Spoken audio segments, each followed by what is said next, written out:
నమస్కారం, వార్తలకు స్వాగతం. ముందుగా ముఖ్యాంశాలు. మీ ఓటు వేసి మరోసారి నరేంద్ర మోడీని ప్రధాని చేయండి. నిజామాబాద్ భారీ బహిరంగ సభలో కేంద్ర మంత్రి అమిత్ షా. గద్వేల్లో కాంగ్రెస్ భారీ బహిరంగ సభ. ఇరు పార్టీలపై మండిపడ్డ సీఎం రేవంత్ రెడ్డి. ఎన్నికల సందర్భంగా మాజీ ముఖ్యమంత్రి Chandrababu Naidu road show. CM Jagan పై విమర్శలు. ఎన్నికల సందర్భంగా టీడీపీ అధినేత నారా చంద్రబాబు నాయుడు రోడ్ షో నిర్వహించారు. ఈ సందర్భంగా సీఎం జగన్ పై పలు విమర్శలు చేశారు. మైనింగ్ మాఫియా, ఐదో రత్నం హత్యా రాజకీయాలు, ఆరో రత్నం ప్రజల ఆస్తులు కబ్జా, ఏడో రత్నం ఎర్ర చందనం స్మగ్లింగ్, ఎనిమిదో రత్నం దాడులు కేసులు, తొమ్మిదో రత్నం శవ రాజకీయాలు. అవునా కాదా? రేపో ఎల్లుండో అన్ని అయిపోయినాయి. తండ్రి లేని బిడ్డ తండ్రిని చంపేశారు 2014. బాబాయిని గొడ్డలతో లేపేసి నాన్న లేడు బాబాయిని కూడా చంపేశారు. రెండో నాటకం. కోడి కత్తి డ్రామా రతిగట్టింది. ఆ కోడి కత్తితో నేను పోయి హత్యా ప్రయత్నం చేశానంట. నిన్న గులకరాయి డ్రామా, రాయి కనపడలా, పాపం దెబ్బ మాత్రం తగిలింది. అందుకే వాళ్ళ చెల్లి రోజు ఒక మాట ఉంది, నీ మానసిక పరిస్థితి బాగాలేదు, మాట్లాడితే చంద్రబాబు నాయుడు తప్ప వేరేది కనపడడం లేదు, ఒక అర్థం పంపిస్తా, నీ ముఖాన్ని చూసుకో, నీ ముఖం కనపడుస్తుందా బాబు గారి ముఖం కనపడుతుందో చూసుకోమని వాళ్ళ చెల్లెలే చెప్పిందంటే అర్థమైందా తమ్ముళ్ళు? ఇలాంటి వాడు ముఖ్యమంత్రి గారు అవుతుండేవాడా? ఇతను ఒక హుందాతనంతో ఉండాలి. నేను రాజశేఖర రెడ్డి సమ ఉజ్జీలం, సమకాలికులం, మిత్రులం, రాజకీయంగా విభేదించాం, పోరాడాం. కానీ వ్యక్తిగత పోరాటం కాదు, ఒక రాజకీయ పోరాటం. అలాంటి వాడు నన్ను సవాలు ఎదురుతాడు. నీ రాజకీయ అనుభవం ఎంత, నీ వయస్సు ఎంత, నీ ఇంగిత జ్ఞానం ఏంటి? మీరు ఇవన్నీ గుర్తుపెట్టుకోవాల్సిన అవసరం ఉంది. ఈరోజు ఫ్రస్ట్రేషన్ వచ్చింది. 30 ఏళ్ళు సీఎంగా ఉండిపోతామనుకున్నాడు, ఇప్పుడు ఓడిపోవడం ఖాయమైపోయింది. చేసిన పాపాలకు శిక్ష పడే పరిస్థితి వచ్చింది. అదే ప్రజా కోర్టులో అవునా కదా? ఇప్పుడు అంటున్నాడు, నేను వస్తే సంక్షేమ కార్యక్రమాలన్నీ తీసేస్తానంట. తీసేస్తారా తమ్ముళ్ళు? నువ్వు అప్పులు చేస్తున్నావు, దోపిడీ చేస్తున్నావు. నేను నీతి నిజాయితీగా పరిపాలించా, అప్పులు చెయ్యను, సంపద సృష్టిస్తా, ఆదాయం పెంచుతా, పెంచిన ఆదాయం మా పేదవాళ్లకు పంచుతా. నువ్వు ఇచ్చిన దానికంటే ఎక్కువ ఇస్తా. కేంద్రం కూడా మాతో ఉంది, మేము కేంద్రంలో కూడా భాగస్వాములం. అవన్నీ వదిలిపెట్టి ఇప్పుడు నేను వస్తే ప్రతి మీటింగ్ లో మీరు చూడండి, నేను వస్తే సంక్షేమ కార్యక్రమాలు కట్టు, నువ్వే పుట్టినప్పుడు వచ్చినట్టున్నాయి. ₹2 కేజీ బియ్యం పెట్టింది నందమూరి తారక రామారావు గారు 83లో. నేను 100 సంక్షేమ కార్యక్రమాలు ఇచ్చాను. అన్న క్యాంటీన్ పెట్టానా లేదా? చంద్రన్న బీమా ఇచ్చానా? ఏపీ ప్రభుత్వ సలహాదారు సజ్జల రామకృష్ణారెడ్డి మీడియా సమావేశం నిర్వహించారు. ఈ సందర్భంగా పలు అంశాలపై ఆయన మాట్లాడారు. మా పాలనలో గాని జగన్మోహన్ రెడ్డి గారి ప్రభుత్వం పనితీరుకు సంబంధించి వాళ్ళు అనుకుంటున్న అవకతవకలు ఏదైనా ఉంటే ఎత్తి చూపడంలో తప్పు లేదు. అలా కాకుండా చంద్రబాబు నాయుడు గారు ఏం చెప్తున్నారో మొత్తం వేయడంలో భాగంగా మిగిలినవన్నీ రొటీన్ మామూలు రొడ్డ కొట్టుడు వరుసగా చెప్పే వాటి గురించి మాట్లాడట్లా, కానీ అవినీతి గురించి మాట్లాడినారు. జగన్మోహన్ రెడ్డి గారి ప్రభుత్వం వచ్చినప్పటి నుంచి అవినీతిలో కూరుకుపోయిందని, దానికి సంబంధించి మేము దీన్ని కూల్చేస్తాం కూటమి వచ్చని. రాష్ట్ర ప్రభుత్వం ఈ 5 ఏళ్లలో 2 ఏళ్లు కరోనా టైం తీసేస్తే, సంక్షోభం టైం ఎప్పుడైతే యాక్టివిటీ అంత నిల్లుందో, ఏదైనా యాక్టివిటీ అంటూ ఉంటే ప్రభుత్వం దాని కరోనా మహమ్మారిని ఎదుర్కోవడానికి చేపట్టిన చర్యల మీద అయ్యే ఖర్చులు కానీ, ఆ టైంలో కూడా సంక్షేమ కార్యక్రమాలు వదలకుండా పూర్తిగా ఏ ప్రామిస్ చేశామో దాని ప్రకారం జరపడం ద్వారా కానీ ఈ యాక్టివిటీ తప్ప, ఆ ప్రాసెస్ లో దేశంలోనే రోల్ మోడల్ గా తయారైన స్టేట్ మంది. మిగిలిన వాళ్ళు కూడా ఇక్కడ కరెక్ట్ గా ప్రభుత్వం ఏం చేయాలనో అవన్నీ చేస్తున్నారు, వైద్యపరంగా అలాగే ఆదుకోవడం పరంగా, అలాగే అది విస్తరించకుండా ఎక్కడికెక్కడ కట్టడి చేయడంలో కానీ ఈవెంట్లో అన్నింటిలో రోల్ మోడల్గా ఉందని కూడా అందరు గుర్తించారు. ఈ కరోనా టైంలో కూడా యాక్టివ్గా ఉన్న ప్రభుత్వం ఏదైనా ఉంటే ఆంధ్రప్రదేశ్ ప్రభుత్వం ఒకటే, మన రాష్ట్రం ఒకటే. ఇక్కడ ఈ ఎవరు డిస్ప్యూట్ చేయండి ఒక డీబీటీ ద్వారానే 2,70,000 కోట్లు మనం ఈ 4 ఏళ్ల 8 నెలల్లో 10 నెలల్లో పూర్తిగా కిందికి నేరుగా మహిళల అకౌంట్లలోకి, బెనిఫిషరీస్ లబ్ధిదారులైన కుటుంబాలకు సంబంధించి మహిళల అకౌంట్లలో చేర్చాం. అంటే ఇది ఎందుకు చెప్తున్నానంటే 2,70,000 కోట్లు నేరుగా ₹1 పిల్ఫరేజ్ అవినీతికి అవకాశం లేకుండా అంతకుముందు హయాంలో ఉన్న జన్మభూమి కమిటీ. వారాహి విజయబేరి బహిరంగ సభలో పవన్ కళ్యాణ్ పాల్గొన్నారు. ఈ సందర్భంగా ప్రజలను ఉద్దేశించి ఆయన ప్రసంగించారు. మీకు ఏం కావాలని అడుగుతారు. మొట్టమొదటిసారిగా కూటమి ప్రభుత్వం రాగానే మనకు కావాల్సింది కుల గణాంకాలతో పాటు ప్రతిభా గణాంకాలు కావాలి. సమర్థత, అభిరుచి, నీకేం కావాలని ఉంది. ఆ మూలన ఆడబిడ్డలు ఉన్నారు, మీకేం కావాలని ఉంది. ఇక్కడే ఉండిపోవాలనుకుంటున్నారా, భవిష్యత్తులో ఏం అవ్వాలి ఉందని దానికి తగ్గట్టుగా ప్రధానమంత్రి గారి నేతృత్వంలో స్కిల్ డెవలప్మెంట్ కార్యక్రమాలు, ప్రోగ్రామ్స్ ముందుకు తీసుకెళ్తాం.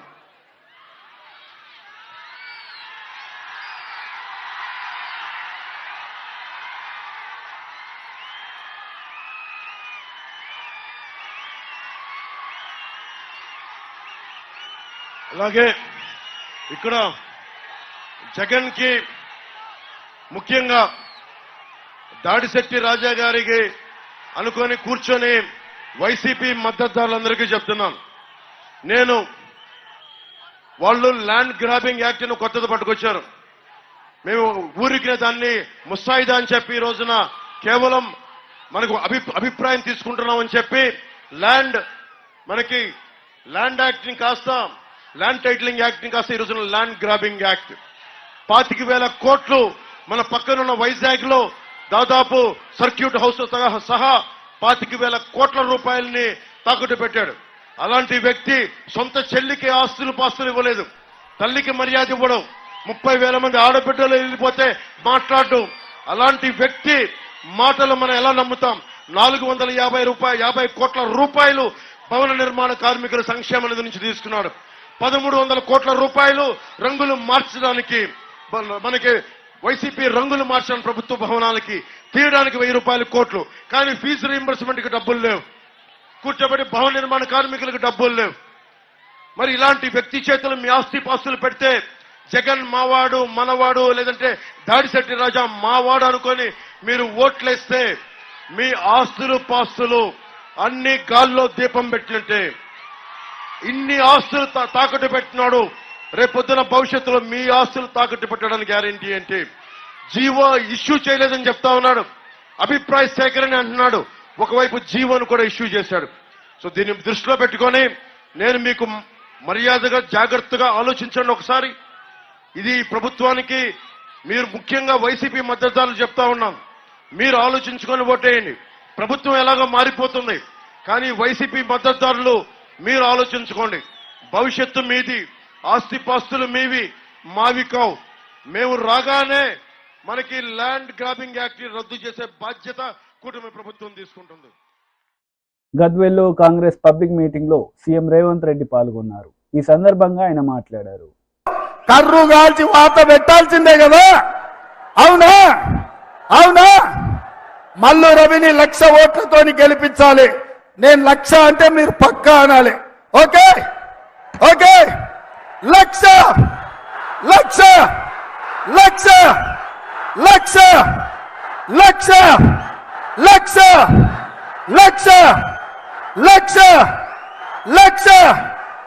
1,00,000 1,00,000 1,00,000 గట్టిగా బంగ్లాలో గుండెలు వదరాలి. 1,00,000 1,00,000 1,00,000 1,00,000. జై కాంగ్రెస్.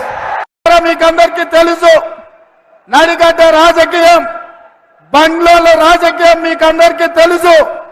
పొద్దుటి పూట చెరో పార్టీలో ఉంటారు, రాత్రి అయితే ఇద్దరే ఒక్కటయ్యి మొన్న జరిగిన అసెంబ్లీ ఎన్నికల్లో కాంగ్రెస్ పార్టీని ఓడగొట్టడానికి బీఆర్ఎస్ బీజేపీలు ఒక్కటైనరు. మరి ఇవాళ అదే బంగ్లా రాజకీయం ఈ ప్రాంతంలో నడుస్తున్నది.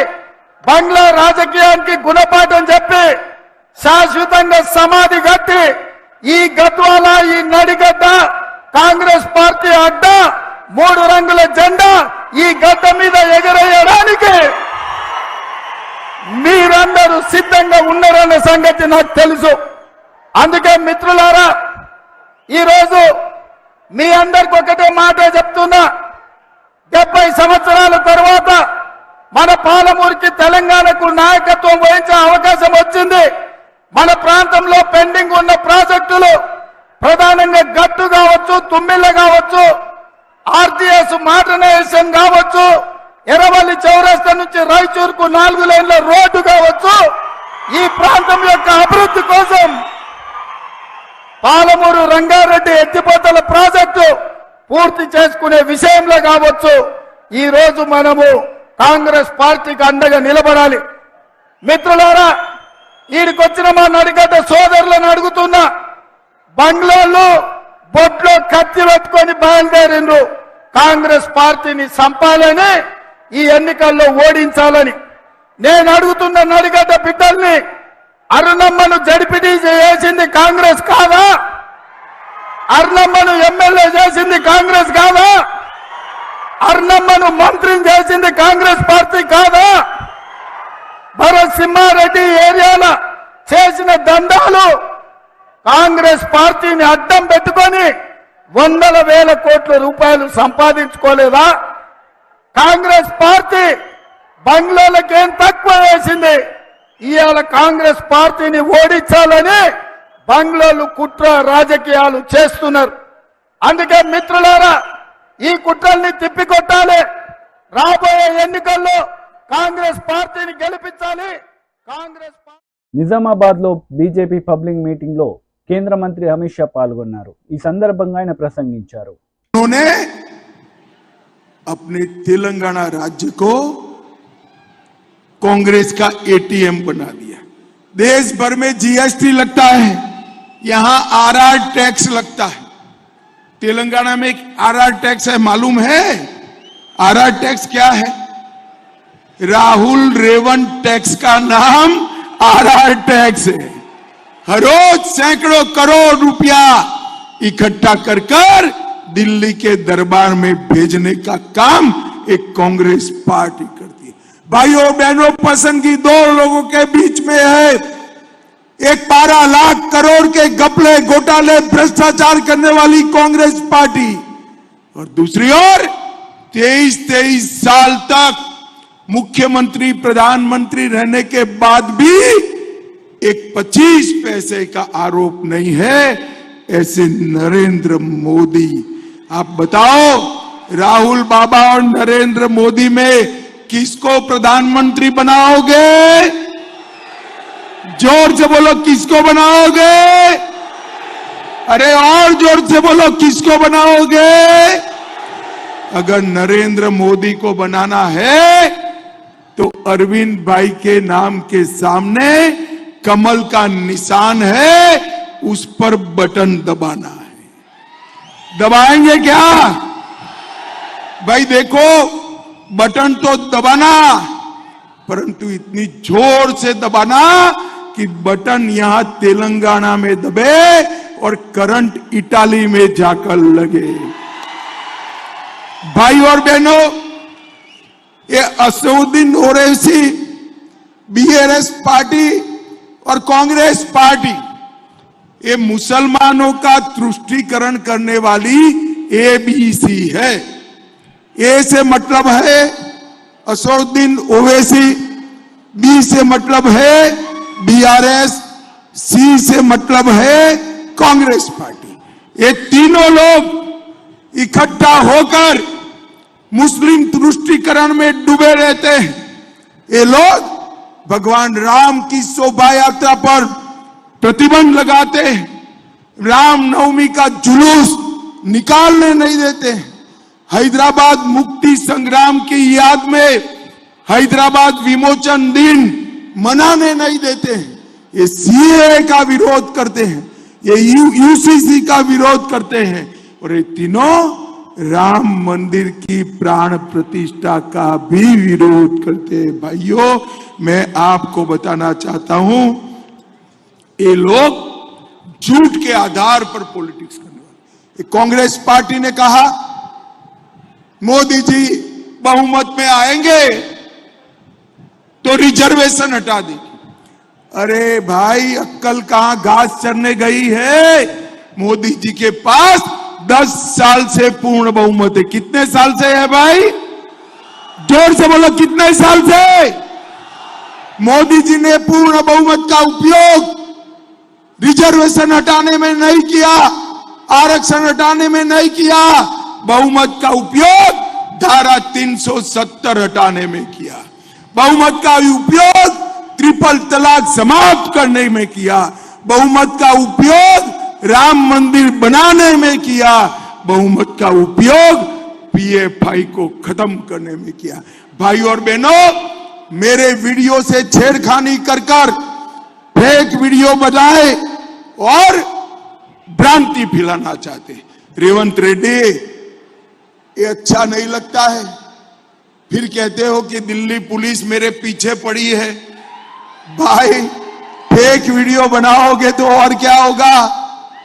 एक केसीआर मोदी जी से हिसाब मांगते हैं, तेलंगाना का कितना टैक्स हुआ, हमें हिसाब दीजिए।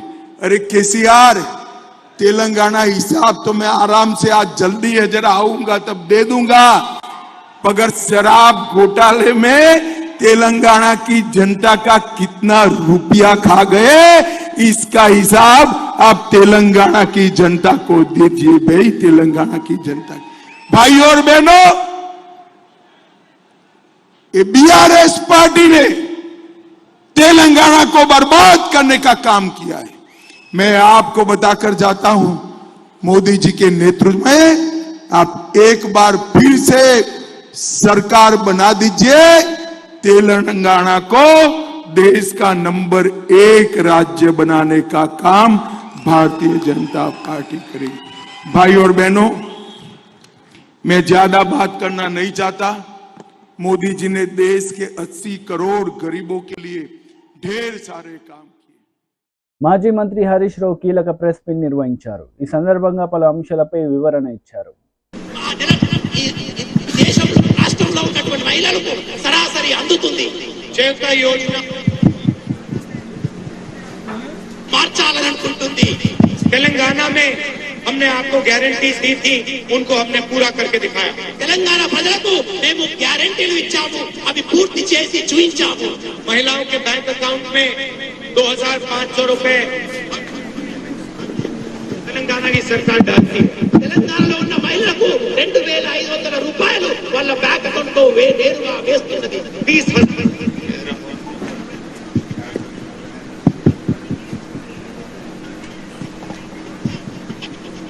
20,000 महिलाओं के बैंक अकाउंट में 2500 रुपए हर महीने హామీల అమలు గురించి రాష్ట్ర కాంగ్రెస్ నాయకులు అబద్ధమాడింది కాకుండా రాహుల్ గాంధీ గారితో కూడా అబద్ధాలు ఆడిస్తారు. ఇది చాలా తీవ్రమైనటువంటి విషయం. కాంగ్రెస్ పార్టీ ఇచ్చిన హామీలన్నీ కూడా తెలంగాణలో అమలు చేస్తున్నామని ఈ రోజు ఆదిలాబాద్ సభలో రాహుల్ గాంధీ గారు చెప్పిన విషయాన్ని నేను తీవ్రంగా ఖండిస్తా ఉన్నాను. ఏ హామీలు అమలు చేశారో, ఏ హామీలు అమలు చేయలేదో శ్వేతపత్రాన్ని విడుదల చేయాలని చెప్పి కూడా డిమాండ్ చేస్తా ఉన్నాను. రేవంత్ రెడ్డి గారే అబద్ధాలకు బ్రాండ్ అంబాసిడర్ అంటే రాహుల్ గాంధీ గారు అంతకంటే అబద్ధాల కోరని ఇవాళ నిర్మల్ సభలో రుజువైంది. ఆయన రాహుల్ గాంధీ కాదు, రాంగ్ గాంధీ. ఆయన రాహుల్ గాంధీ కాదు, రాంగ్ గాంధీ అని నిరూపించుకున్నారు. 6 గ్యారంటీలు మొత్తం అమలు చేశామని రాహుల్ గాంధీ గారు మాట్లాడుతూ ఉంటే రేవంత్ రెడ్డి గారేమో వేదిక మీద చప్పట్లు కొడతా ఉన్నారు. నిజంగా 6 గ్యారంటీలు అమలైనాయా? ఇవాళ రాహుల్ గాంధీ గారు నిర్మల్ సభలో మాట్లాడుతూ మహిళల అకౌంట్ లో 2,500 రూపాయలు ప్రతి నెల వేస్తున్నామని చెప్పి ఆయన సభలో చెప్పారు.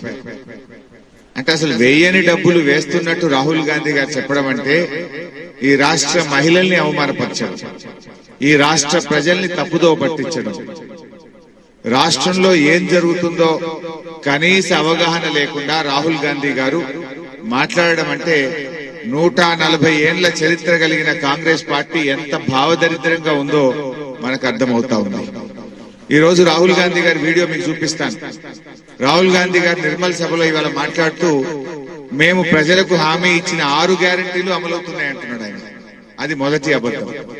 రెండవ అబద్ధం ఆయన గారు అంటున్నాడు మహిళల అకౌంట్ లో నెలకు 2,500 రూపాయలు జమ చేస్తున్నాం, సంవత్సరానికి 30,000 రూపాయలు మహిళల అకౌంట్ లో ఇస్తున్నామని చెప్పారు.